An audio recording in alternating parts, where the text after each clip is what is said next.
الحمد لله رب العالمين والصلاة والسلام على أشرف الأنبياء والمرسلين وعلى آله وأصحابه أجمعين ومن تبعهم بإحسان إلى يوم الدين. يا أيها الذين آمنوا اتقوا الله حق تقاته ولا تموتن إلا وأنتم مسلمون. يا أيها الناس اتقوا ربكم الذي خلقكم من نفس واحدة وخلق منها زوجها وبث منهما رجالا كثيرا ونساء واتقوا الله الذي تساءلون به والأرحام إن الله كان عليكم رقيبا. يا أيها الذين آمنوا اتقوا الله وقولوا قولا سديدا يصلح لكم أعمالكم ويغفر لكم ذنوبكم ومن يطع الله ورسوله فقد فاز فوزا عظيما. أما بعد فأعوذ بالله من الشيطان الرجيم.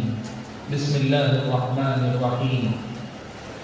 قل إن كنتم تحبون الله فاتبعوني يحببكم الله ويغفر لكم ذنوبكم والله غفور رحيم.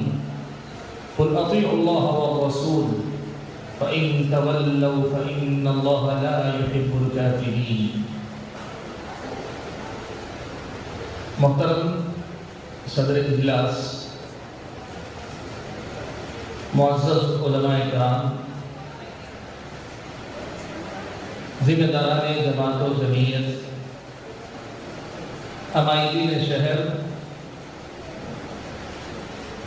میرے اپنے بزرگوں، نوجوان ساتھیوں اور پردہ نشین خواتین اسلام، اللہ کا یہ فضل و کرم ہے کہ آج آپ کی اس شہر میں حاضر ہونے اور ایک ایسے عنوان پر گفتگو کرنے کا موقع اس نے عطا فرمایا ہے جو عنوان ہماری اور آپ کی زندگی کے مقصد سے جڑا ہے، ہماری اور آپ کی دینی زندگی کی بنیاد ہے، اور جب ہم اور آپ اس عنوان کو اپنی گفتار سے آگے لے جا کر اپنا کردار بنا لیں تو دنیا اور آخرت دونوں ہی مقام پر کامیابی اور کامرانی کی ضمانت بھی ہے۔ حاضرین گرامی، میرے سامنے جو عنوان رکھا گیا ہے یا جو عنوان مجھے دیا گیا ہے گفتگو کرنے کے لیے، وہ عنوان ہے اتباع رسول صلی اللہ علیہ وسلم ہی کیوں۔ مختصر وقت میں نکات کی شکل میں کچھ باتیں آپ حضرات اور خواتین کے سامنے رکھنا چاہتا ہوں۔ ان نکات کو ہم یاد رکھیں، ان پر غور کرنے کی عادت ڈالیں، اور اللہ کی توفیق سے قرآن پڑھنے یا سمجھنے کا موقع ملتا ہے، پیارے نبی صلی اللہ علیہ وسلم کی سیرت کو پڑھنے کا سننے کا موقع ملتا ہے، صحابہ کرام رضوان اللہ علیہ اجمعین کی سیرتوں کو اور ملت اسلامیہ کی تاریخ کو پڑھنے کا موقع ملتا ہے، تو آپ انہی نکات کی روشنی میں ان تمام کا مطالعہ کیجیے، آپ کے سامنے یہ حقیقت کھلے گی کہ ہماری کل بنیاد یہی ہے کہ ہم نبی علیہ السلام کے متبع بن جائیں۔ حاضرین گرامی، اس سلسلے میں سب سے پہلی بات جو ہم اور آپ کو سمجھنی چاہیے وہ ہے اتباع کس کو کہتے ہیں، اتباع کا معنی کیا ہے، اتباع کا مفہوم کیا ہے، اس کا مطلب کیا ہوتا ہے۔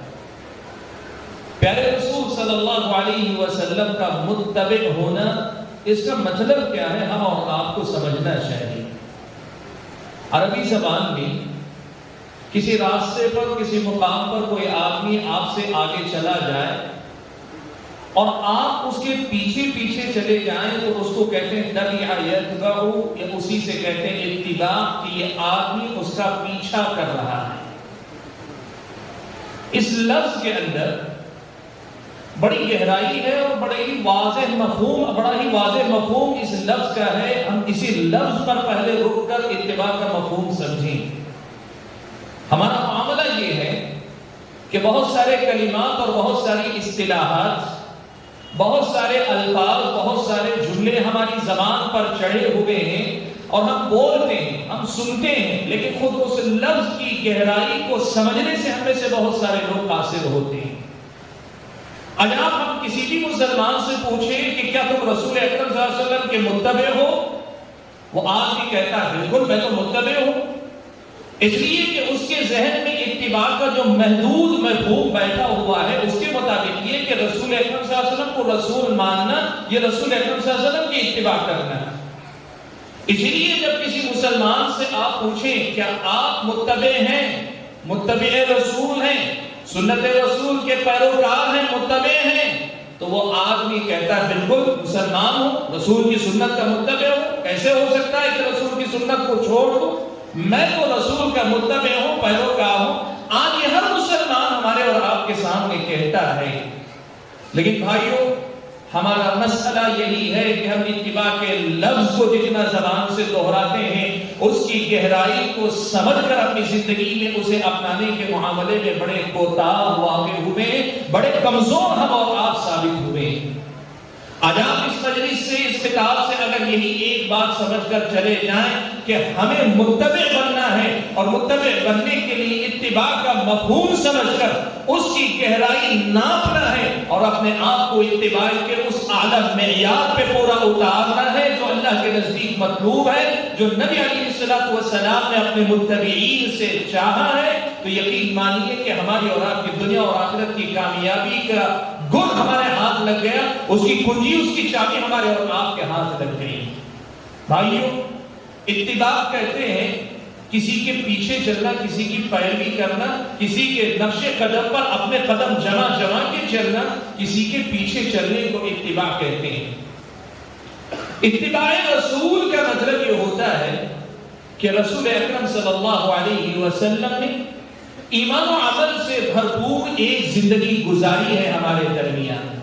23 سالہ نبوت والی زندگی اور 63 سالہ پوری آپ کی زندگی جو آپ نے ہمارے سامنے گزاری ہے، اس زندگی میں آپ صلی اللہ علیہ وسلم کے عقیدہ بھی ہے، آپ صلی اللہ علیہ وسلم کی عبادات بھی ہیں، آپ صلی اللہ علیہ وسلم کے اخلاق بھی ہیں، آپ صلی اللہ علیہ وسلم کے معاملات بھی ہیں، آپ صلی اللہ علیہ وسلم کا گھر بھی ہے، آپ صلی اللہ علیہ وسلم کا بازار بھی ہے، آپ کا حضر بھی ہے، آپ کا سفر بھی ہے، آپ کی خلوتیں اور تنہائیاں بھی ہیں، اور آپ صلی اللہ علیہ وسلم کی جلوتیں اور مجلسیں بھی ہیں، نبی علیہ السلام کی دن بھی ہے، آپ کی رات بھی ہے، آپ اپنے گھر والے رشتہ داروں کے اندر بھی ہیں، آپ پڑوسیوں کے سامنے بھی ہیں، آپ دوستوں کے درمیان بھی ہیں، آپ دشمنوں کے ساتھ بھی معاملہ کر رہے ہیں۔ مختصر الفاظ میں یوں کہیے کہ ایمان و عمل سے بھرپور ایک ایسی زندگی اللہ کے نبی صلی اللہ علیہ وسلم نے گزاری ہے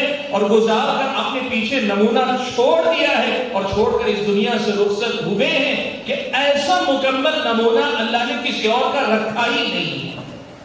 نبی علیہ السلام کا جس قدر مکمل نمونہ، اسوہ حسنہ جتنا پیارا نمونہ اللہ کے نبی کا اللہ تعالیٰ نے رکھا ہے، ایسا نمونہ اللہ تعالیٰ نے کسی اور کا باقی نہیں رکھا، برقرار نہیں رکھا ہے۔ ایسی حالت میں ہماری اور آپ کی ذمہ داری یہ ہے کہ اسی راستے پر، جس راستے پر اللہ کے نبی چلے، ہم اور آپ ان کے نقش قدم پر چلتے چلے جائیں۔ سبحان اللہ۔ حاضرین گرامی، ہمارے اور آپ کے سماج میں یہ جو اتباع کا مفہوم ہے، اس کو ذرا گہرائی کے ساتھ اترنے کے لیے ہمیں سمجھنا پڑے گا کہ یہاں ہمارے سامنے ایک طے شدہ راستہ ہے، اس میں کچھ کمی بیشی کی کوئی گنجائش نہیں، اس لیے کہ ایک شخصیت اس راستے پہ گزر کر جا چکی ہے۔ اب ہم پیچھے آنے والے لوگ ہیں، ہمیں بس اسی راستے کے اوپر قدم سے قدم جما کر آگے بڑھتے جانا ہے، آگے چلتے چلے جانا ہے۔ ہمارے ایمان میں، عقیدے میں، عبادات میں، معاملات میں، اخلاق میں نے تو ساری فہرست آپ کے سامنے گنائی۔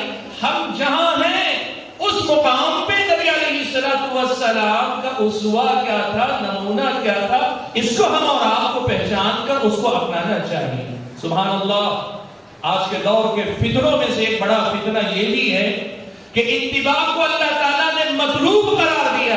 اور بہت سارے ایسے بھی ظالم اس دنیا کے اندر ہیں، دین کے نام پہ امت کے لوگوں کو اتباع سے روکتے ہیں. کہتے کیا ہے پتہ ہے آپ کو؟ کہتے تم اور تمہاری اوقات کے تم نبی کے نقش قدم پر چلو گے. کہاں نبی اور کہاں تم؟ کہاں انبیاء علیہ السلام، کہاں پیارے نبی کا اسوہ اور کہاں تم اور نبی کے نقش قدم پر چلو گے. اس لیے تمہیں کیا کرنا چاہیے؟ تم بزرگوں تک پہنچ جاؤ تو بہت ہے، تم اولیاء تک پہنچ جاؤ تو بہت ہے، تم ائمہ تک پہنچ جاؤ تو بہت ہے، تم فلاں تک پہنچ جاؤ تو بہت ہے. تمہیں صرف نسبت مل جائے تو کافی. اتباع کا جو مفہوم ہے، قدم سے قدم ملا کر چلنا، وہ آگے نکل گئے ان کے پیچھے پیچھے چلنا، وہ جو راستہ پیچھے چھوڑ رہے اسی راستے پہ اپنی زندگی گزارنا. آج دین کے نام پر اسی اتباع پہ ڈاکہ ڈالنے کا کام اس دنیا کے اندر ہو رہا ہے. آپ نے اس موقع پر دیکھا ہوگا، آج یوٹیوب ہر آدمی کے ہاتھ میں، آج سوشل میڈیا کے ذریعے ہر قسم کا مواد آدمی کی جیب میں ہے. ایسی گفتگو کرنے والے دسیوں آپ کو ملیں گے جو یہ کہیں گے تم اور نبی کے نقش قدم پر چلو گے، تمہاری اوقات کیا ہے. اور بیچارہ بھولا مسلمان، سادہ مسلمان اور گنہگار مسلمان، وہ اپنے آپ میں محسوس کرتا ہے کہ میں بہت گیا گزرا ہوں، میں گنہگار ہوں، اور وہ یہ سمجھنے لگتا ہے کہ اتباع کا مطلب یہ کہ گویا میں نبی کے برابر ہو جاؤں گا. میں اگر نبی کے نقش قدم پر چلنے کی بات کروں گا تو گویا میں نبی کے برابر ہو جاؤں گا.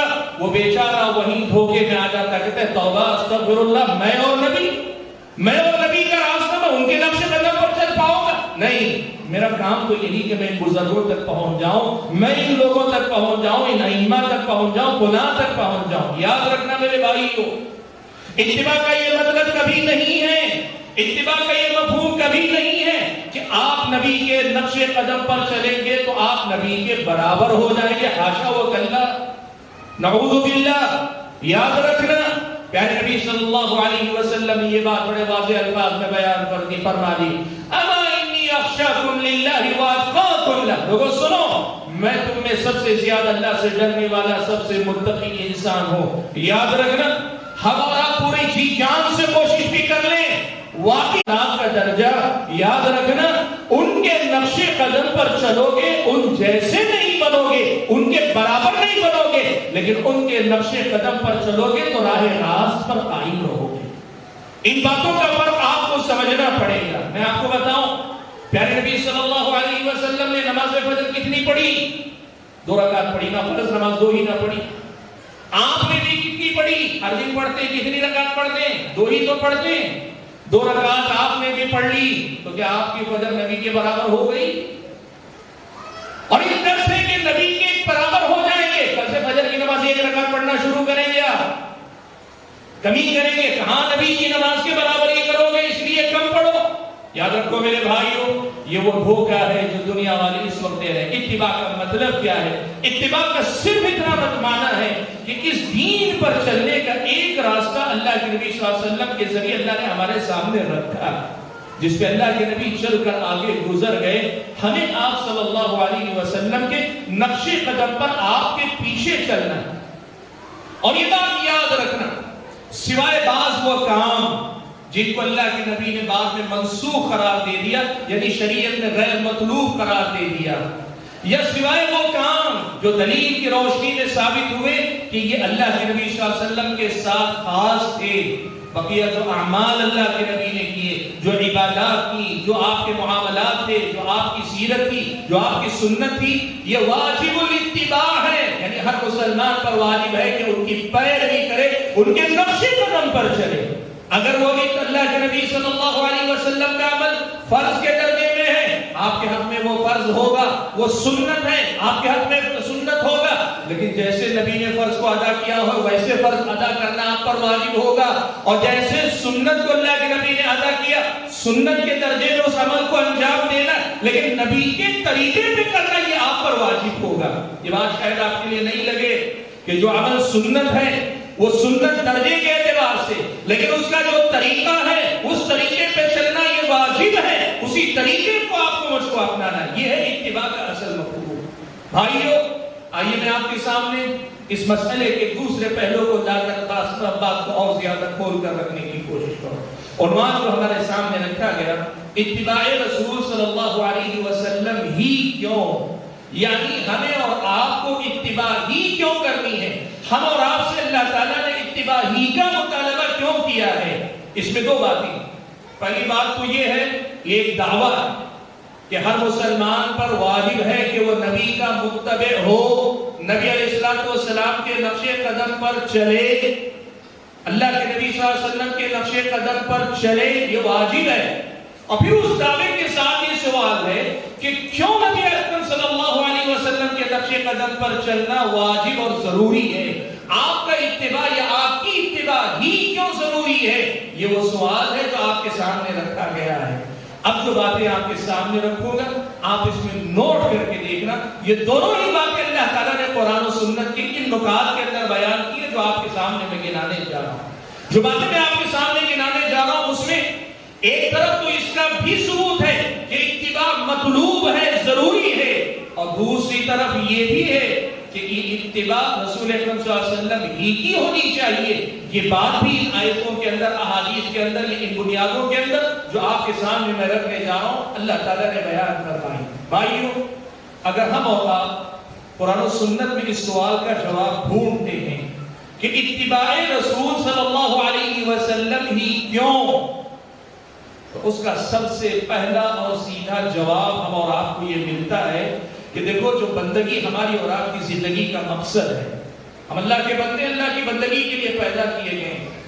ہم اللہ کے بندے ہیں، اللہ کی بندگی کے لیے پیدا کیے گئے ہیں. اللہ تعالیٰ نے فرمایا وَمَا خَلَقْتُ الْجِنَّ وَالْإِنسَ إِلَّا لِيَعْبُدُونَ، میں نے جن اور انس کو پیدا ہی اس لیے کیا کہ وہ میری عبادت کریں. یہ اللہ کی جو عبادت کرنا ہماری اور آپ کی زندگی کا مقصد ہے. یاد رکھنا، زندگی کا یہ مقصد جسے ہم بندگی کہتے ہیں، بندگی کا جو امتحان ہے، بندگی کی جو آزمائش ہے، بندگی کا جو راستہ، جو اصل امتحان ہے، وہ امتحان اصل میں اتباع ہی کا نام ہے. دوسرے الفاظ میں ہم اور آپ بندے بنتے ہیں کہ نہیں بنتے ہیں، اللہ کے بندے قرار پاتے ہیں کہ نہیں قرار پاتے ہیں، اللہ تعالیٰ ہی کے بندوں میں ہمارا شمار ہے کہ اللہ کے بندوں سے ہم خارج ہیں، یہ فیصلہ اگر ہوگا تو اسی اتباع کی بنیاد پر ہوگا. اسی اتباع کی بنیاد پر یہ طے ہوگا کہ ہم میں سے کون واقعی معنوں میں اللہ کا بندہ ہے، بندگی کرنے والا ہے، اور کون بندگی کے امتحان میں ناکام ہے. یہ اتباع ہی کے ذریعے طے ہوگا. دوسرے الفاظ میں اتباع ہے ہم بندے، جس درجے کی اتباع اس درجے کے بندے، بندگی اتباع کمال درجے کی کرتے ہیں، ہم کمال کے بندے ہیں. اور ہماری اور آپ کی زندگی میں نبی کی سنت کا پورا اتباع پایا جاتا ہے، تو پھر ہم اور آپ بندگی کے درجے میں پوری طریقے سے داخل ہو رہے ہیں. بندگی کا جو اصل امتحان ہے اس کا دار و مدار اتباع ہی پر ہے. اب اگر کوئی پوچھے اتباع رسول ہی کیوں، تو اس لیے کہ ہم بندے ہیں اور بندگی رسول اکرم صلی اللہ علیہ وسلم کی اتباع ہی کے ذریعے ہو سکتی ہے. یہ بات کہاں کہی گئی، یہ بات کہاں بتائی گئی؟ آپ کے سامنے دو حوالے سے اس وقت ذکر کرتا ہوں. سب سے پہلا حوالہ آپ کلمہ لا الہ الا اللہ سے سمجھیں. ہم اور آپ ایک مسلمان کے حیثیت سے یہ بات اچھی طرح سے جانتے ہیں کہ ہم اور آپ اسلام میں داخل ہوتے کلمہ لا الہ الا اللہ محمد رسول اللہ کے اقرار اور اس کی گواہی سے. آخری کلمے کے پہلے ٹکڑے میں گواہی دیتا ہے اشہد ان لا الہ الا اللہ، میں گواہی دیتا ہوں کہ اللہ تعالیٰ کے علاوہ کوئی معبود برحق نہیں، یعنی عبادت کا مستحق نہیں. گویا میں نے اقرار کیا کہ میں اللہ تعالیٰ ہی کی عبادت کروں گا، میں اللہ ہی کی عبادت کروں گا، اللہ کے علاوہ کسی کی عبادت نہیں کروں گا. اور دوسرا ٹکڑا ہے وہ اشہد ان محمد رسول اللہ، اور میں گواہی دیتا ہوں کہ محمد اللہ کے رسول ہیں. پیارے نبی محمد صلی اللہ علیہ وسلم کی رسالت کا، آپ کے نبی اور رسول ہونے کا ہم اقرار کرتے ہیں. یہ دو ٹکڑے ہیں.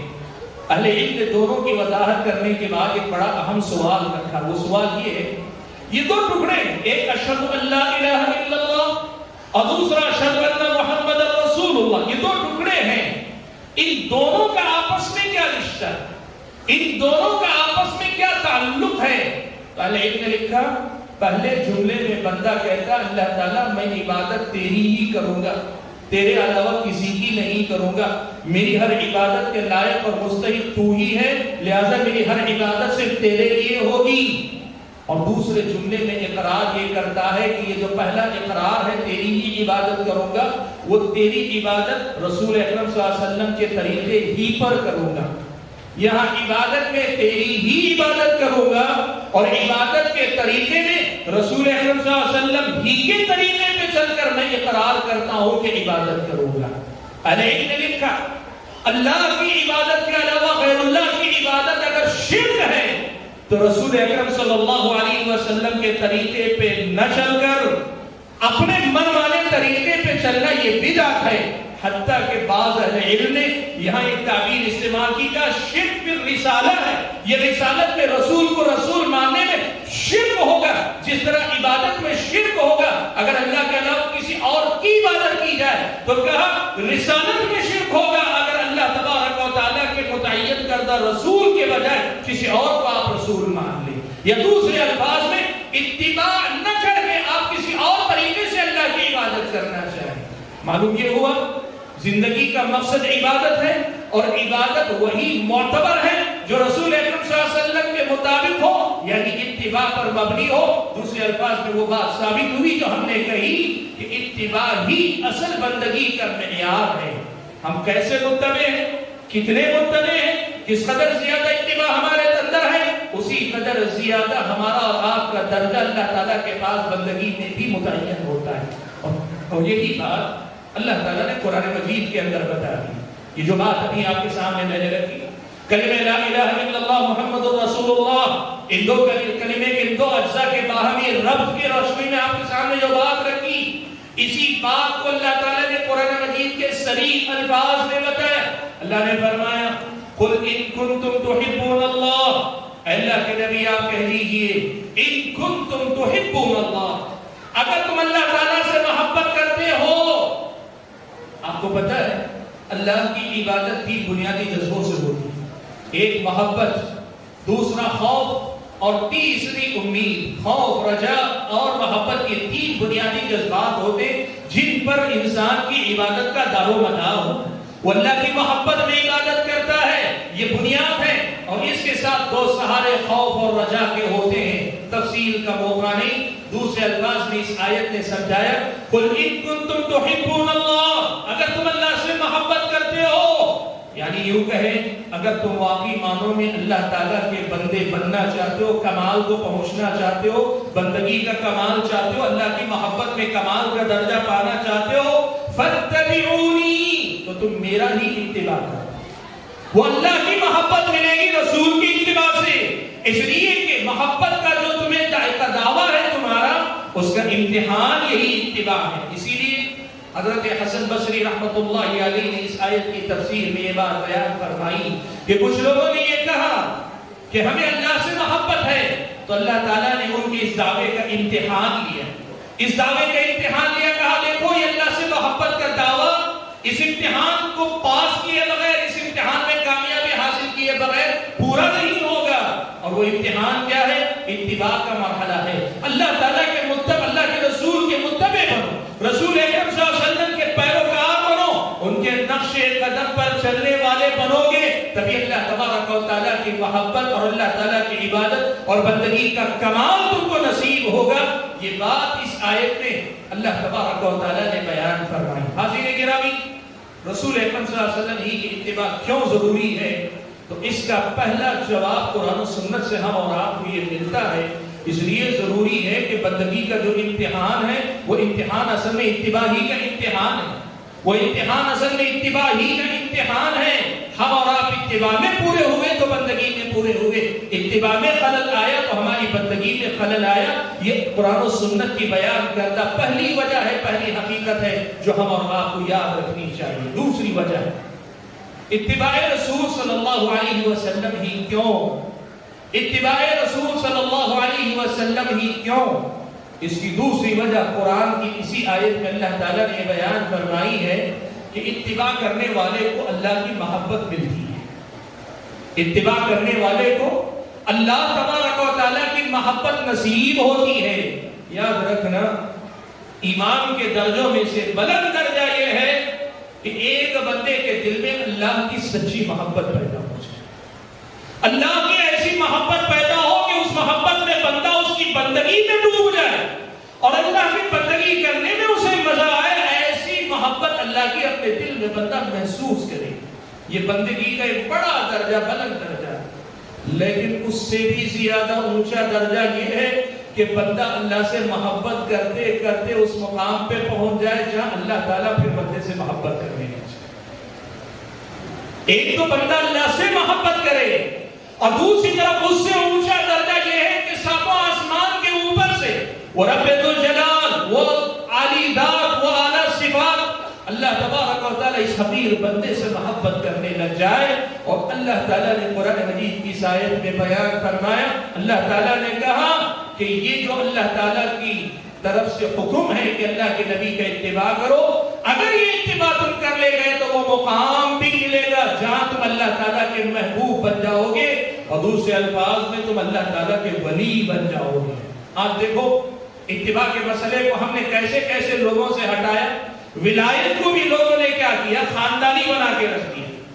ولایت جسے کہتے ہیں جو درجہ ہے، ایمان کے اعلیٰ درجے کا نام ولایت ہے، اور ولی کا معنی اللہ کا قریبی بندہ ہے، نزدیکی بندہ ہے۔ اس ولایت کو بھی لوگوں نے خاندانی بنا کر رکھ دیا۔ نتیجہ کیا ہوا؟ ولایت کو پانے کے لیے جو اتباع کی دوڑ ہونی چاہیے تھی، اتباع میں جو مقابلہ ہونا چاہیے تھا، اتباع میں جو مسابقہ ہونا چاہیے تھا، وہ ختم ہو کر رہ گیا۔ اتباع مر گئی، اتباع گھٹ گئی، اتباع دب گئی، اور اب تو نتیجہ کیا ہوا؟ پھر زندوں میں کوئی ولی ہمیں نہیں ملا، زندوں میں کوئی ایسا مسلمان نظر نہیں آتا جس کے ایمان کو دیکھ کر ہم رشک کریں کہ اللہ اس جیسا ایمان دے دے، اس جیسے اخلاق دے دے، اس جیسی عبادت دے دے، اس جیسا زہد دے دے، اس جیسا عقیدہ دے دے، اس جیسی محبت، جیسی محبت اس کے دل میں تیری ہے ویسی محبت ہمیں دے دے۔ یہ دنیا سے ہم نے گنوا دیا۔ کیوں؟ لوگوں نے ولایت کے درجے کو اس اتباع کے مسئلے سے الگ کر کے خاندانی بنا دیا۔ اب مسئلہ یہ ہو گیا، جو صوفی سلسلوں سے بیعتوں سے چلتا ہے، ولی صرف انہی کے اندر لوگوں کو نظر آتے ہیں، اور زندگی میں کبھی کسی کو لوگ کمی ولی مانتے نہیں مانتے، لیکن زندگی میں جس کو ولی نہیں مانا، انتقال کر جانے کے بعد پھر وہی ولی قرار پاتے ہیں۔ یہ نتیجہ اتباع نہ ہونے کا۔ اس لیے کہ اللہ تعالیٰ نے راستہ یہی بتایا تھا کہ اتباع کے راستے سے بندے اللہ تعالیٰ کے محبوب بنتے، اللہ تعالیٰ کے چہیتے بنتے۔ دیکھو یہ حقیقت کہ اللہ تعالیٰ کی اتباع کی، اللہ کے رسول ہی کی اتباع کیوں ضروری ہے؟ تو اس لیے ضروری ہے کہ یہاں سے آپ اللہ کے چہیتے بندے بنتے، یہاں سے اللہ کے محبوب بنتے، یہاں سے آپ اللہ کے ولی بنتے۔ یہ حقیقت قرآن و سنت میں اللہ نے بیان کی، اللہ نے قرآن و سنت میں بیان کی۔ اللہ تعالیٰ نے کیا کہا؟ قُلْ إِن كُنتُمْ تُحِبُّونَ اللَّهَ فَاتَّبِعُونِي، اگر تم اللہ سے محبت کرتے ہو تو تم میرا اتباع کرو، يُحْبِبْكُمُ اللَّهُ، اللہ تعالیٰ تم سے محبت کرے گا۔ سبحان اللہ۔ اللہ کہے اتباع کے راستے سے چل کر اللہ کے محبوب بنتے ہو، اور دنیا والے کہیں اللہ کا محبوب بننا، ولی بننا وہ تو بزرگوں کا کام ہے، تم کہاں ان تک پہنچو گے؟ اگو یاد رکھو میں نے جو بات شروع نہیں کری کہ لوگوں نے اتباع کے مفہوم پہ ایسے ڈاکہ ڈالا ہے کہ آج اتباع کے نام پر لوگ بھولے بھالے مسلمان بہکائے جا رہے ہیں۔ ان کو یہ کہا جا رہا ہے تم متبع بنو گے، تم شرابی بھی ہو، تم غلط کار بھی ہو، جھوٹ بھی بولتے ہو، لوگوں کے ساتھ حق تلفی بھی کرتے ہو، تمہاری نماز درست نہیں گناہ نہیں، اس لیے تم کبھی ولی بننے کا سوچو ہی نہیں۔ یاد رکھنا جب تمہیں یہ کہہ دیا گیا بزرگوں سے واپس نہ رہ کر رک جاؤ تو تم اتباع کرو گے نہیں، اور جب اتباع کرو گے نہیں تو ولایت کے درجے تک پہنچو گے نہیں، اللہ کے محبوب بنو گے نہیں، جبکہ اللہ کا وعدہ ہے اگر اتباع کرو گے یحببکم اللہ، اللہ تم سے محبت کرے گا، اللہ تعالیٰ تم سے محبت کرے گا۔ یہ اللہ تبارک و تعالیٰ نے آپ سے وعدہ کیا۔ بھائیو یہ بات جو قرآن مجید کی آیت میں اللہ تعالیٰ نے بیان فرمائی ہے، یہی بات پیارے نبی صلی اللہ علیہ وسلم کی زبانی ایک حدیث قدسی میں ذرا تفصیل کے ساتھ آئی، کیسے بندہ اتباع کے راستے سے ولایت کے درجے تک پہنچتا ہے، کیسے اتباع کرتے ہوئے تھوڑا تھوڑا اللہ کا قریبی بنتا جاتا ہے، یہاں تک کہ اللہ کا محبوب اور چہیتا بن جاتا ہے۔ یہ کیسے ہوتا ہے؟ اللہ کے نبی صلی اللہ علیہ وسلم کی حدیث میں، حدیث قدسی میں نبی علیہ السلام نے وضاحت کے ساتھ بیان فرمایا۔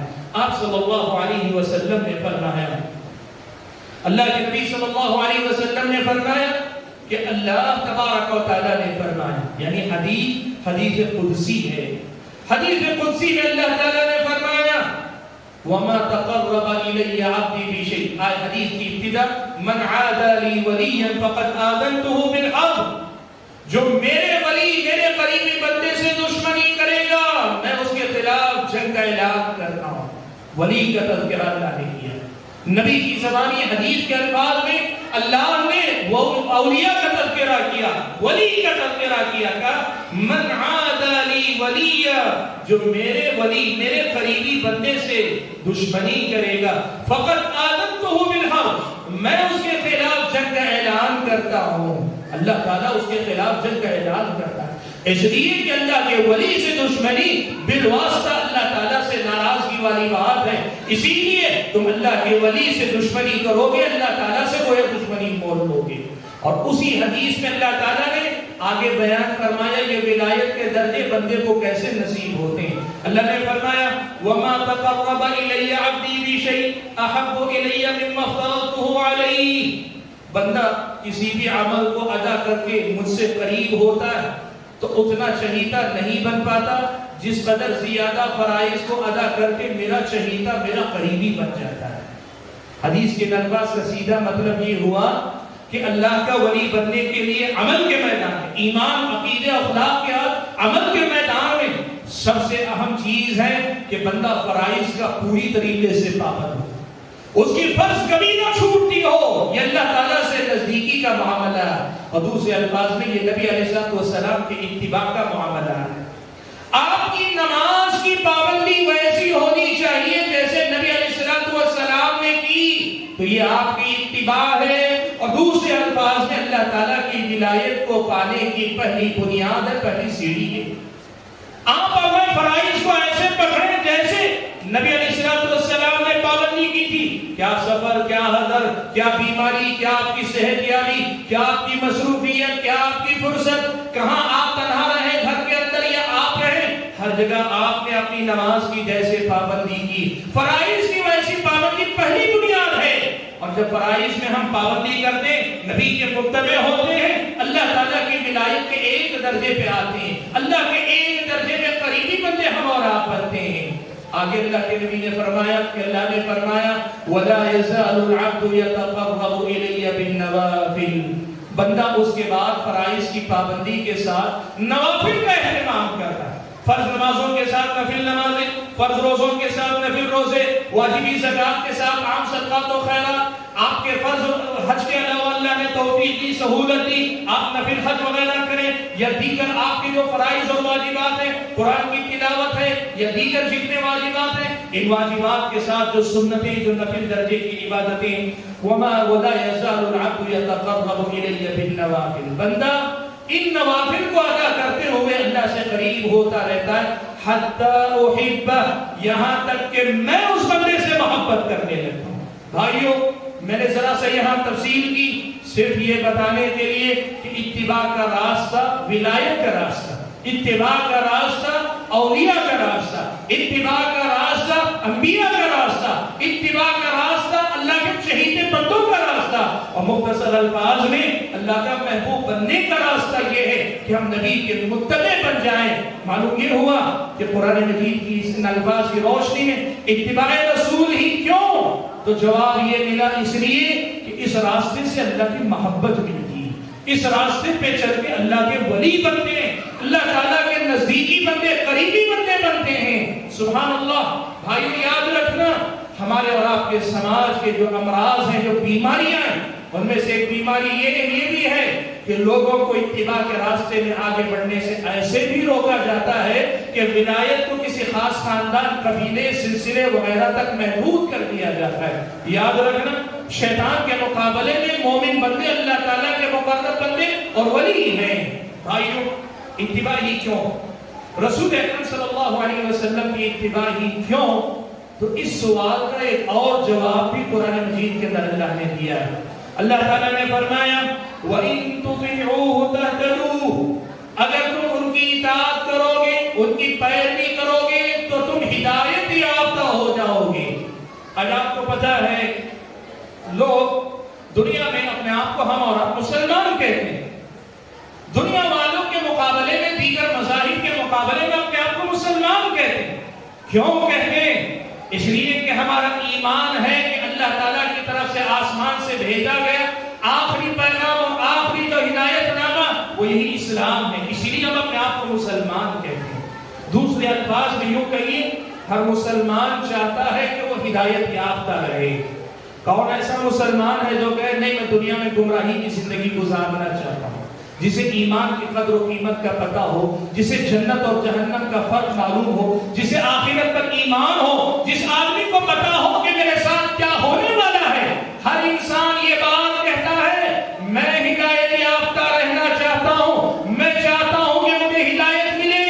اور اللہ نے حکم دیا بھی ہے، اللہ تعالیٰ نے حکم دیا بھی ہے کہ ہم اور آپ سورہ فاتحہ نماز کی ہر رکعت میں جب پڑھیں تو اہدنا الصراط المستقیم والی آیت سے بھی ہم گزریں، اور اس میں یہی تو مطالبہ ہوتا ہے کہ اللہ تعالیٰ ہدایت کے راستے پہ مجھے چلانا، راستہ بتلانا اور راستے پہ چلانا، تو ہدایت کے راستے پہ مجھے چلانا۔ بھائیو، ہم میں سے ہر انسان، ہر مسلمان چاہتا ہے کہ ہدایت کے راستہ اس کے ہاتھ سے چھوٹنے نہ پائے، اس کے قدم ہدایت کے راستے سے ڈگمگانے نہ پائے۔ تو پھر قرآن مجید کی آیت کریمہ ہم اور آپ کو بتلاتی ہے کہ دیکھو ہدایت یافتہ ہونے کا بہت سادہ طریقہ یہ ہے، وَإِن تُطِيعُوهُ تَهْتَدُوا اگر تم ان کے پیروکار بن جاؤ، ان کے فرما بردار بن جاؤ، یعنی رسول اکرم صلی اللہ علیہ وسلم کے متبع بن جاؤ، ہدایت یافتہ ہو جاؤ گے، ہدایت مل جائے گی۔ بھائیو دیکھو ہدایت کا معاملہ دو طرفہ ہے، ہدایت کا معاملہ دو طرفہ ہے۔ اس کی ابتدا اللہ تعالیٰ کی طرف سے ہوتی ہے، انتہا بھی اللہ تعالیٰ کی طرف سے ہوتی ہے، درمیان میں بندے کو اپنا کردار ادا کرنا پڑتا ہے۔ یاد رکھنا ہدایت کے دو معنی آتے ہیں۔ ہدایت کا ایک معنی ہوتا ہے صحیح راستہ کیا ہے یہ بتلانا، یہ صحیح ہے یہ غلط، خیر و شر کی تمیز، ہدایت اور گمراہی کا فرق سمجھانا بتلانا، یہ کام انبیاء کے ذریعے اللہ تعالیٰ پہلے ہم اور آپ کے سامنے رکھتا ہے، اور پھر اس کے بعد بندوں کی ذمہ داری یہ ہوتی ہے کہ بندے کوشش کریں کہ ہم اس ہدایت پر چلیں گے، ہم کوشش کریں گے جو راستہ سمجھ میں آ رہا ہے، جو راستہ دکھائی دے رہا ہے، جو راستہ سجھائی دے رہا ہے، ہم اس میں عمل کرنے کی کوشش کریں گے۔ تو پھر اللہ تعالیٰ کا فرمان آتا ہے وَالَّذِينَ جَاهَدُوا فِينَا لَنَهْدِيَنَّهُمْ سُبُلَنَا، جو لوگ ہمارے راستوں پہ چلنے کی کوشش کرتے ہیں یا ہمارے راستے میں کوشش کرتے ہیں، ہم انہیں ہدایت دیتے ہیں، یعنی ہم انہیں توفیق عطا کرتے ہیں، ہدایت پہ چلاتے ہیں۔ یاد رکھنا یہ مسئلہ، ہدایت دو درجے ہیں، اس کی ابتدا اللہ کی طرف سے، اس کے اختتام اللہ تعالیٰ کی طرف۔ پہلے اللہ کی طرف سے رہنمائی آتی، ہر انسان کے پاس اللہ تعالیٰ کی طرف سے رہنمائی آتی، ایک کافر، ایک مشرک، ایک کوئی دنیا کا بدکار انسان، گنہگار انسان، متقی انسان، باعمل انسان، بے عمل انسان، سب کے سامنے ہدایت آتی ہے۔ آنے کے بعد اب امتحان ہوتا ہے، اگر ہم اور آپ متبع بنے، ہم نے آپ کی ہدایت کو پہچاننے کے بعد اپنا لیا، ساری رکاوٹیں ختم کر دی، دائیں نہیں دیکھا، بائیں نہیں دیکھا، آگے نہیں دیکھا، پیچھے نہیں دیکھا، مسلک نہیں دیکھا، جماعت نہیں دیکھی، کوئی سلسلہ نہیں دیکھا، خاندان قبیلہ نہیں دیکھا، یہ دیکھا کہ یہ اللہ کے نبی کا پیغام ہے، ابھی ہدایت آئی، یہ رہنمائی آئی، صحیح کیا پتہ چلا، اب یہاں امتحان ہے۔ اب اگر میں اس کو اپنا لیتا ہوں تہتدو، اللہ تعالیٰ پھر اس پر چلنے اور اس پر جمے رہنے کی توفیق عطا کرتا ہے، اور اگر اس ہدایت کے آ جانے کے بعد، اس ہدایت کے آ جانے کے بعد ہم منہ موڑ لیں یا ہم کترا جائیں یا نظریں چرا لیں یا ہم اور آپ کوئی حوالہ دیکھیں خاندان کا، قبیلے کا، مسلک کا، جماعت کا، جمعیت کا، استاد کا، نسبتوں کا، تو پھر ہم نے اپنے آپ پر اگلا راستہ بند کر لیا، ہم خود آگے متبع بننا نہیں چاہتے، تو ہدایت کا راستہ بھی ہم اور آپ پر کھل نہیں سکتا۔ یاد رکھنا بھائیو، قرآن مجید کی آیت بہت سادہ الفاظ میں سمجھا دیتی ہے کہ وَإِن تُطِيعُوهُ تَهْتَدُوا، اگر تم متبع بن جاؤ گے ہدایت یافتہ ہو جاؤ گے۔ اب ہدایت کی اہمیت جتنی آپ کی زندگی میں ہے، اتباع کی اہمیت بھی اسی قدر زیادہ آپ کی زندگی میں ہونی چاہیے۔ یاد رکھنا میرے بھائیوں، اس اتباع کے مسئلے کو آپ اور میں سمجھنا چاہتے ہیں تو سمجھیں۔ آپ یوں سمجھیں، ایک صحرا، آپ میں سے جو لوگ صحرا جانتے ہیں، صحرے کا سفر، یا جن لوگوں نے صحرا کے بارے میں پڑھا ہے، صحرا کے مسافروں کی عادات و اطوار کو پڑھے ہیں، وہ یہ بات اچھی طرح سے سمجھ پائیں گے۔ یہ دنیا ایک صحرا ہے۔ صحرا کا مسافر جب صحرا میں چلتا ہے، اگر راستہ بتانے والا نہ ہو تو کیا ہوتا ہے پتہ ہے آپ کو؟ صحرا کا سب سے بڑا خطرہ یہ ہوتا ہے کہ بیچ صحرا میں جانے کے بعد ہر ٹیلا ایسے لگتا ہے کہ آپ سفر موڑ کر آگے بڑھ رہے ہیں، لیکن اکثر ایسا ہوتا ہے کہ آدمی گھوم گھام کر اسی مقام پہ آ کے رک جاتا ہے۔ یہ صحرا کے سفر کا بہت بڑا خطرہ ہے۔ اسی لیے پرانے زمانے میں عربوں کے ہاں اکیلے سفر کرنے کا کوئی تصور نہیں تھا، اور بغیر رہنما راستہ بتانے والے کے سفر کرنے کا کوئی تصور نہیں تھا۔ خود اللہ کے نبی صلی اللہ علیہ وسلم نے سفر ہجرت میں اپنے لیے ایک رہنما اللہ کے نبی صلی اللہ علیہ وسلم نے چنا تھا۔ دلی اللہ کے نبی نے لیا تھا، ایک آدمی جو راستہ بتلاتا تھا، غیر مسلم تھا لیکن قابل اعتماد تھا، اللہ کے نبی نے اس کو لیا تھا۔ یاد رکھنا میرے بھائیوں، دین پر عمل کرنے کا معاملہ بھی صحرا کا سفر ہے۔ یاد رکھنا، خاص طور پر جب دین کے نام پہ 10 دکانیں کھلی ہوئی ہوں، جب دین کے نام پہ ہر طرح کا دعوت کرنے والے لوگ موجود ہوں، تو ایسی صورت میں دین پہ چلنا صحرا کا سفر ہے۔ بغیر رہنما کے سفر کرو گے، ساری زندگی سفر کرتے رہو گے، اپنی جگہ پہ خوش ہوگے یہ سفر طے ہو رہا ہے، جبکہ صحیح رہنما نہ ہونے کی وجہ سے اسی صحرا کے ٹیلوں کا چکر کاٹتے رہو گے، بندگی کے کمال کو نہیں پہنچو گے، صحرا سے باہر نہیں نکل پاؤ گے، اپنے منزل مقصود کو نہیں پہنچو گے۔ یاد رکھنا میرے بھائیوں، اتباع ہدایت کی ضمانت ہے، اتباع ہدایت کی بنیاد ہے۔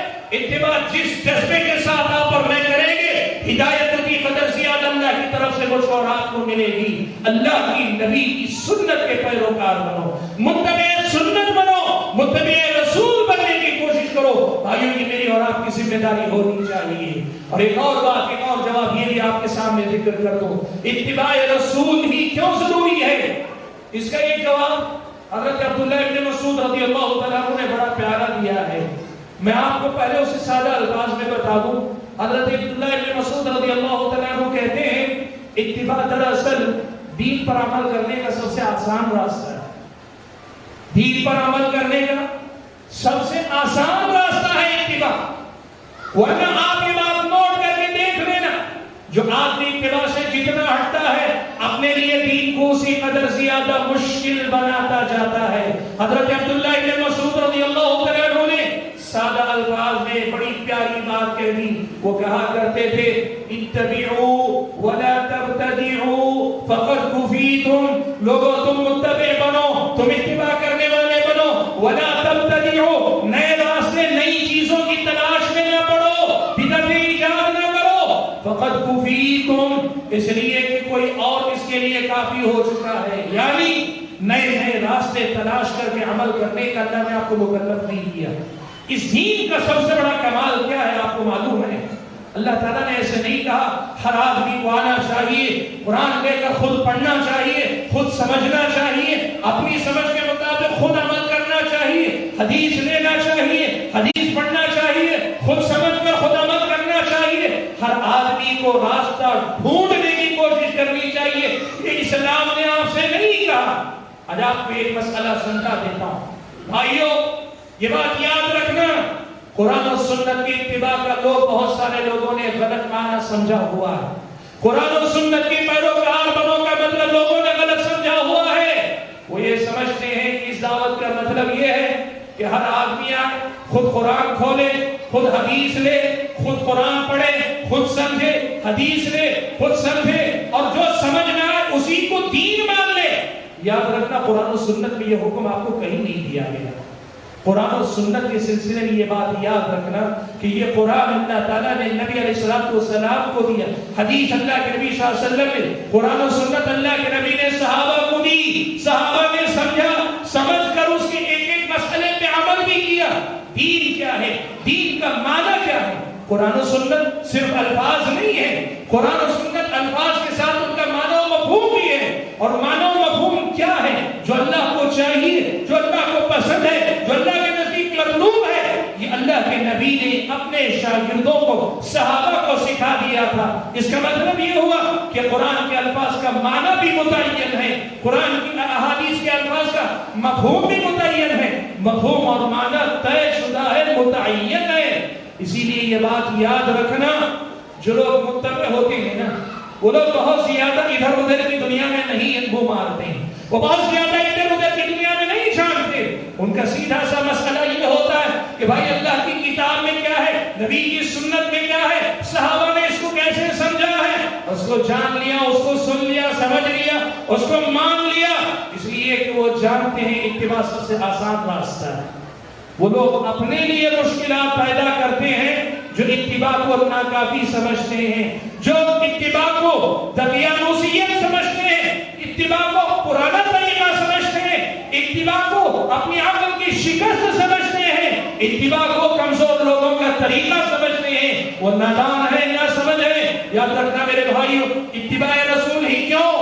اس لیے کہ وہ راستہ، اتباع کا راستہ دنیا کا سب سے آسان راستہ ہے، اور نہ صرف آسان، اکلوتا راستہ ہے، ایک ہی راستہ ہے جو ہم اور آپ کو ہدایت سے نوازے گا۔ حاضرین گرامی، جو بات مجھے بنیادی پیغام کے طور پہ کہنی تھی کہ اتباع رسول ہی کیوں ضروری ہے، یہ میں نے آپ کے سامنے رکھی۔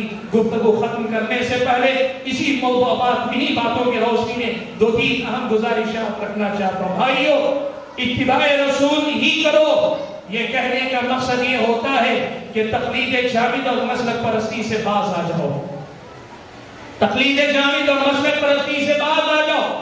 یاد رکھنا، آگے مسئلہ اچھی طرح سے سمجھ کر جانا۔ بھائیو، لوگوں نے یہ غلط کہا کہ اتباع سنت کا دعویٰ کرنے کا مطلب ائمہ کرام کی گستاخی کرنا ہے، ان کی ناقدری کرنا ہے، ان کی توہین کرنا ہے۔ یاد رکھنا، اہل علم نے یہ بات بڑے صاف لفظوں میں لکھی ہے، قرآن و سنت میں یہ بات بڑی واضح الفاظ میں آئی ہے۔ علماء انبیاء کے وارث ہیں، علماء انبیاء کے وارث ہیں۔ کوئی انسان علماء سے آزاد ہو کر دین کی صحیح شکل پہ جمع رہے، یہ ممکن نہیں ہے۔ علماء انبیاء کے وارث ہیں، لیکن انبیاء سے آگے بھی نہیں، انبیاء کے برابر بھی نہیں۔ یاد رکھنا، قرآن مجید کی ایک آیت اس پورے مسئلے کو واضح کر دیتی۔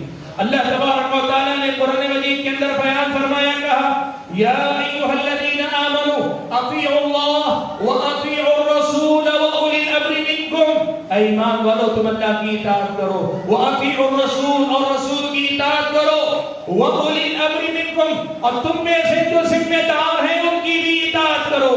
یاد رکھنا، قرآن میں آپ نے اکثر دو اطاعتوں کا تذکرہ سنا، اطیعوا اللہ واطیعوا الرسول، اطیعوا اللہ واطیعوا الرسول۔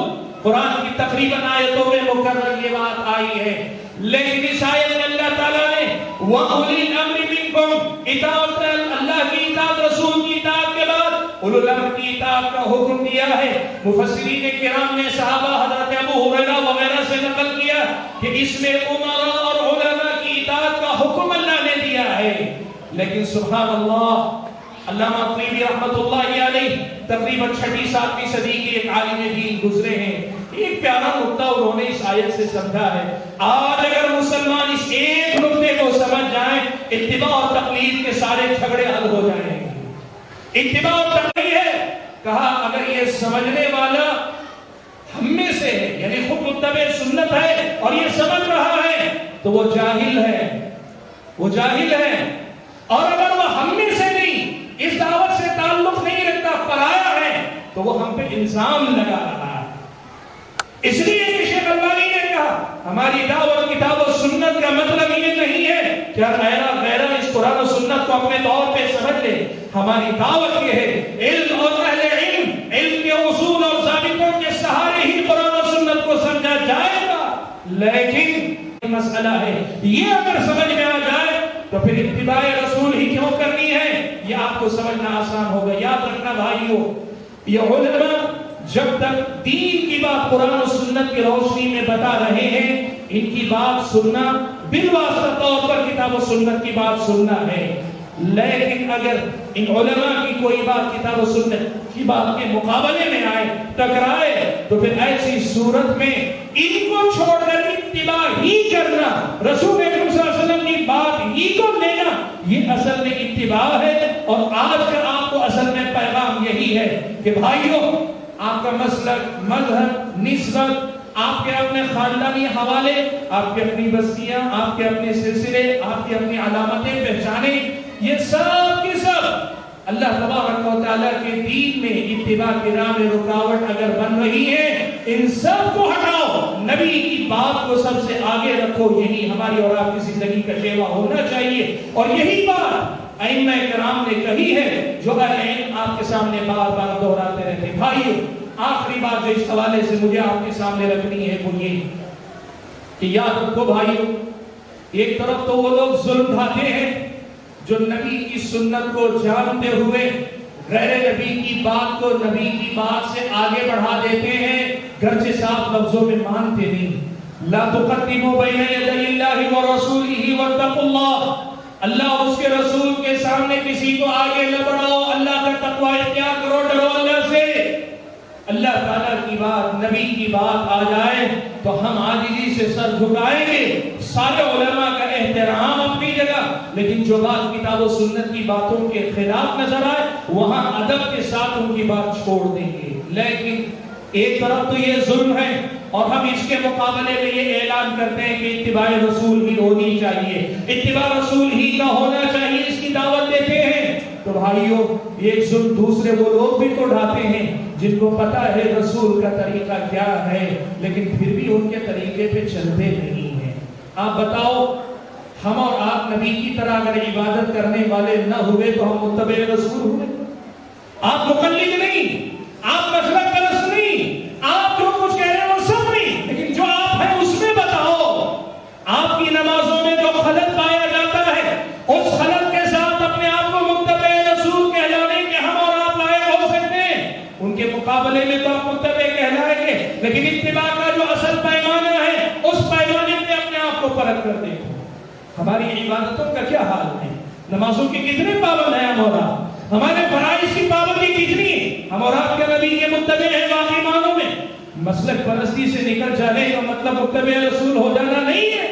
متبع رسول ہونے کا مطلب یہ کہ واقعی معنوں میں ہر قدم سنت کے مطابق کرو، ہر معاملہ سنت رسول کے مطابق کرو، تبھی تو متبع رسول کہنا ہوگے۔ یہ بڑا غلط رویہ ہے، بڑی غلط سوچ ہے۔ مسلک پرستی سے آزاد ہو گئے، تقلید جمود اور تقلید شخصی سے آزاد ہو گئے، لوگوں نے اپنے آپ کو متبع سنت ماننا شروع کر لیا۔ یاد رکھنا، اتباع کا کمال یہ ہے کہ ہم اور آپ کے سارے معاملات اتباع سنت کے مطابق ہوں۔ کیا ہمارے اخلاق نبی کے اخلاق جیسے ہیں؟ جھوٹ بولتے ہوئے ہماری زبان لڑکھڑاتی ہے، سچ بولتے ہوئے ہمارے اندر جرأت آتی ہے، ہم اور آپ لوگوں کے ساتھ معاملات کرتے ہوئے ان کے خیر خواہ ہیں، آپ لوگ ہمارے ساتھ معاملہ کرتے ہوئے اطمینان محسوس کرتے؟ کافر تو کافر تھا، دن میں لڑتا تھا لیکن اپنی امانتیں نبی کے پاس لا کر رکھتا تھا۔ متبع سنت ہونے کا مطلب یہ ایسی امانت داری اپنے اندر پیدا کرو، لوگ تمہاری امانت داری کا حوالہ دیں۔ معاف کرنا میرے بھائیو، ہم لوگوں نے اس مسلک پرستی کی جنگ کا ایک غلط اثر یہ لیا ہے، مقلد یا پھر مسلک پرست نہیں ہے تو ہم نے سمجھ لیا متبع رسول ہو گئے۔ نہیں، اتباع ایک امتحان ہے، زندگی کے آخری سانس میں چلتا ہے۔ اس امتحان میں کامیاب ہونے کے لیے آدمی کو انت تک محنت کرنی پڑتی ہے۔ آپ کی نماز، آپ کے معاملات، آپ کے معمولات، آپ کے اخلاق، آپ کی تجارت، آپ کا کاروبار، آپ کی زبان، آپ کے اپنے آپ کی خلوت اور جلوت کی مصروفیات، آپ کی تنہائیاں، آپ کی جو بازار کی مصروفیات، سب جگہ نبی کی سنت کو یاد رکھ کر چلو گے تبھی متبع سنت کہلاؤ گے۔ اور ایسے ہی متبع سنت اگر ہم اور آپ بننے لگیں گے تو پھر اس اتباع سنت کی دعوت کو دنیا والوں کو زیادہ محنت کر کے سمجھانے کی ضرورت نہیں پڑے گی۔ بھائیو یاد رکھنا، متبع سنت ہونے کا یہ بھی مفہوم ہے کہ ہمارا ہر معاملہ پیارے نبی صلی اللہ علیہ وسلم کی سنت کے مطابق ہو۔ یاد رکھنا، عبادات کے جتنے معاملات ہیں سنت میں جیسے آئے ویسے ہی کرنا ہے. معاملات کی جہاں تک دنیا ہے نبی علیہ الصلوۃ والسلام نے چھوٹ دی ہے انتم اعلم بامور دنیاکم کہ تم اپنے دنیا کے معاملات کو زیادہ بہتر سمجھتے ہو. بڑے ہی محدود معاملات ہیں. حرام و حلال کے پیمانے, تجارت کے کچھ بنیادی اصول اور اخلاقیات کے ایک باب ہے. یہ کچھ چیزیں ہیں جو ہمارے معاملات میں حصہ بنتے ہیں, ورنہ معاملات میں اللہ نے چھوٹ دی ہے. ہماری ذمہ داری کیا ہے؟ عبادات کے جملہ معاملات میں وہی کریں, اتنا ہی کریں, ویسا ہی کریں جو سنت رسول میں آیا ہے. اور معاملات کی جو بنیادیں ہیں, اخلاقیات کے جو ضابطے ہیں, جو حرام و حلال کے پیمانے ہیں, اور اس کے ساتھ تجارت کے اصول و ضوابط وغیرہ ہیں, ان کو سمجھ کر اپنانے ہم متبع سنت بنتے چلے جائیں گے. حاضرین گرامی, مجھے زیادہ کچھ نہیں کہنا ہے, وقت میں نے زیادہ لے لیا, لیکن جو پیغام مجھے اصل میں آپ کو دینا تھا وہ یہی کہ اس اتباع رسول کو اپنی زندگی کے لیے اپنی حرص جاں بنائیے, اپنی جان سے زیادہ عزیز رکھیے. ہم اگر متبع سنت بن گئے, یقین مانو یہی اتباع اس دنیا میں جینے کا سلیقہ سکھلائے گی, اس دنیا کو برتنے اور استعمال کرنے کا سلیقہ سکھلائے گی. اور جب اس دنیا میں جینے اور اس دنیا کو برتنے کا سلیقہ آ جائے گا تو پھر آج جو قومی مسائل, جو ملی مسائل ہیں, جو ہمارے اور آپ کے سامنے دنیا جہاں کے مسائل ہیں, ان مسائل سے نمٹنے کا صحیح طریقہ بھی اسی اتباع کے دروازے سے ہم پر کھولے گا. یہ اتباع ہی ہم اور آپ کو اس دنیا میں بسنے, جینے, اس دنیا کو برتنے کا سلیقہ سکھلائے گی. اور جب ہم متبع بنیں گے, یہ اتباع ہمیں دنیا کے سارے معاملات کو سنبھالنا سکھلائے گی. اور جس طرح 23 سال کی تربیت کے بعد عرب کے وہ بدبو غیر مہذب قوم کہلانے والے لوگ ساری دنیا کو تہذیب سکھانے والے بن گئے تھے, متبع بن کر ہم اور آپ بھی اس دنیا میں نہ صرف محفوظ ہوں گے بلکہ دنیا کے لوگوں پر ہونے والے بیجا ظلم سے ان کی حفاظت کرنے والے بن جائیں گے. ہم محفوظ ہی نہیں, محافظ بن جائیں گے اگر اتباع کے راستے سے اس دنیا کو برتنے کا سلیقہ ہم اور آپ سیکھ لیں گے. حاضرین گرامی, میں اپنی گفتگو کو ختم کرتے ہوئے اللہ تعالیٰ سے دعا کرتا ہوں کہ اللہ تعالیٰ مجھے اور آپ سبھی حضرات کو, خواتین کو, بھائیوں کو, بزرگوں کو, عوام کو, علماء کو کہنے اور سننے سے زیادہ عمل کرنے کی توفیق عطا فرمائے. اللہ تعالیٰ سچا متبع رسول ہم اور آپ کو بنائے, رسول کا متبع, رسول کی سنت کا متبع ہم اور آپ کو مرتے دم تک بنائے رکھے, اور جب اپنے پاس بلائے تو ایمان کی حالت میں بلائے. آمین. وآخر دعوانا الحمدللہ رب العالمین. والسلام علیکم ورحمۃ اللہ وبرکاتہ.